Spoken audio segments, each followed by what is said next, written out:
What you're looking at is my favorite screen recording software, and probably the software that you've been looking for as well, because I know how frustrating it can be to find something that just works. And I've used things like QuickTime and also recorded my camera as well, and then edited this in later. But this does it all for you. Now, there are a few limitations which we'll talk about at the end. Maybe some of these means that you're not going to use this, but I think this is one of the most complete screen recording tools that you can find right now. And look at this. It does things like automatic zooms. It has this really cool background with your display layered on top, which then you can add shadows. And it also has the ability to move the camera post-recording wherever you need it to be and change the size and the shape of it. We're going to get into all of these features, and we'll also look at how to start recording with this. But first thing I like to do is, after doing the recording, go in here and go in wide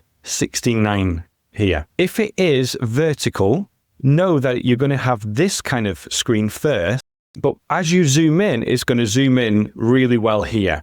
And you can also make this always zoomed in too, so that it looks like this all the time. But let's go back to the wide one, and then we're going to go through some of the settings and some of the key things that you need to know about this, because there's quite a bit of nuance here in order to get it right. We're going to start with the background. This is the fun part, where you have this kind of background. There are these random wallpapers here, and as we scroll down, we can also see energy and choose one of these. Or you can use your own color here, so you can put your brand color in here, or a gradient. Now, this is a gradient I set up earlier.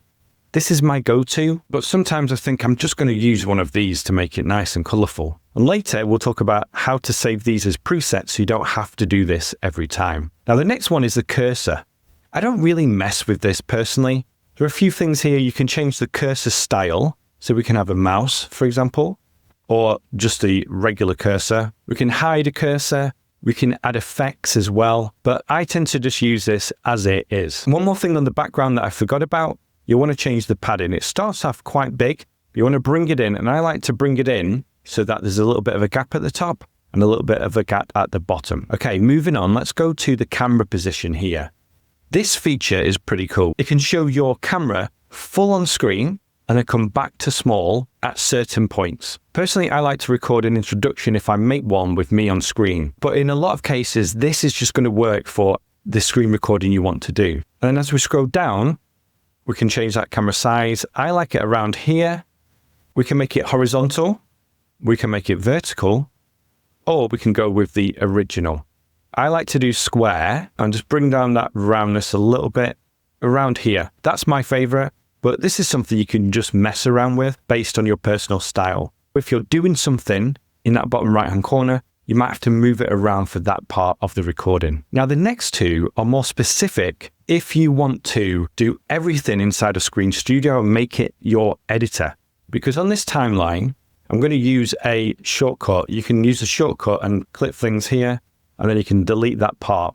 So there's lots of things you can do in the timeline editor. It's not going to be as in-depth as other timeline editors, but know that you can edit everything within this platform. But going back to captions, you might want to create captions here. And then the other one is audio. You can mute your microphone if you want to. I'm not sure why you want to do that, but that option is available. And you can also improve microphone audio. I don't use this feature inside of Screen Studio. Instead, I use it on my editing platform, and I'll leave a link to some videos where I talk about how I edit videos using Descript in the description, because those AI models are a lot better when it comes to improving your audio than the one here in Screen Studio from my experience. And then you can also use some background music if you want. You can choose lo-fi and just say sunny lo-fi. And then you can have the background audio around here, and then you'll be able to have that added to it. I'm guessing this is safe to use, but do some of your research with this. This one is interesting, keyboard shortcuts, because it allows you to show the shortcuts that you're using on your computer. The simple one is you press copy paste. It's going to bring up a marker around here on your video that shows the shortcut you're using when you're using it, which is really useful if you're making a video on shortcuts. And then the animations is all about the screen animation style when things move and when you have some type of animation on there. To be honest, I don't mess around with this, but this is relevant for what we're going to talk about next, which is zoom in, automatic zooms. Now, I am just going to reset this to the 2 level, so 2x zoom. That's what the default setting is. And what Screen Studio does, and what a lot of people want to use it for, is for these automatic zooms. It's going to know when you move your cursor to a specific point on your screen, and it's going to zoom into that area. And there are a couple of things you can do with it too. But first, look at what it does when we do this 2x zoom. I think it's too much, especially when you go back and forth. So watch this again. We go over here, and then we go back over here, and it's too much for someone to process. So I personally like it just a little zoomed in, 1.2. So watch this now. It's going to be different. Zooms in, moves over again.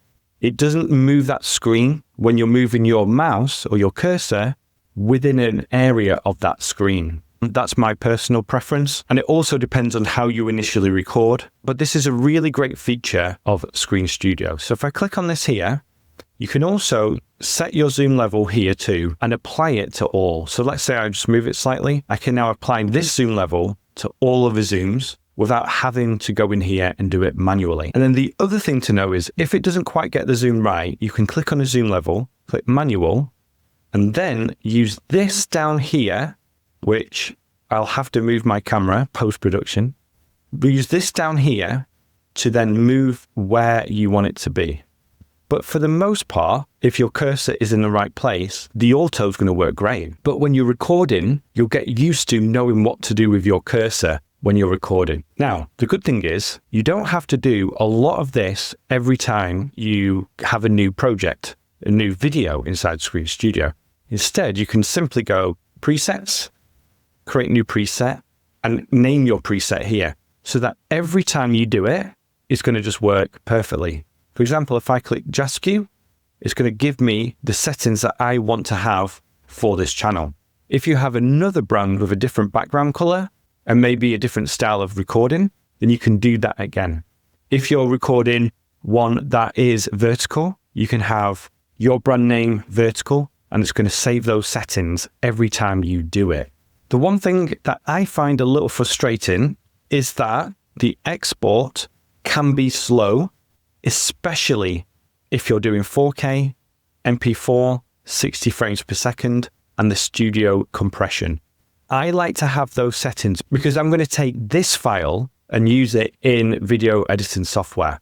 So I don't want it to be a social media one where the quality is a little lower, and then I'm editing it again and then exporting it again. But from my experience, I find that this is slower than something like Final Cut Pro, and it uses a lot of memory. Even on a fast computer, an up-to-date computer, other applications are lagging. However, if you bring this down to 1080, and if you do 30 frames per second, and maybe if you go social media, I don't think you're going to have those issues, but that's something to play around with. Now, I'm using QuickTime Player to record myself making a new recording for Screen Studio. It's a bit confusing, but I thought that was the best way to do it. Like any other screen recording software, what you're going to do is you're going to choose a display or the window or an area or a device. So you can actually record your phone as well and connect your phone here. I think this can only be done through a USB cord. You can't connect it naturally like you would with QuickTime. So that is another downside, if that is true. But if you click here, it's going to tell you how to record these two devices. And then the other thing is just need to think about our webcam. And we need to think about what kind of audio we're using as well. I tend to just use my laptop audio due to how simple it is and due to the fact that studio sound and AI sound improvements are so good now that I think it's good enough for what I want to achieve. And then after you stop the video recording,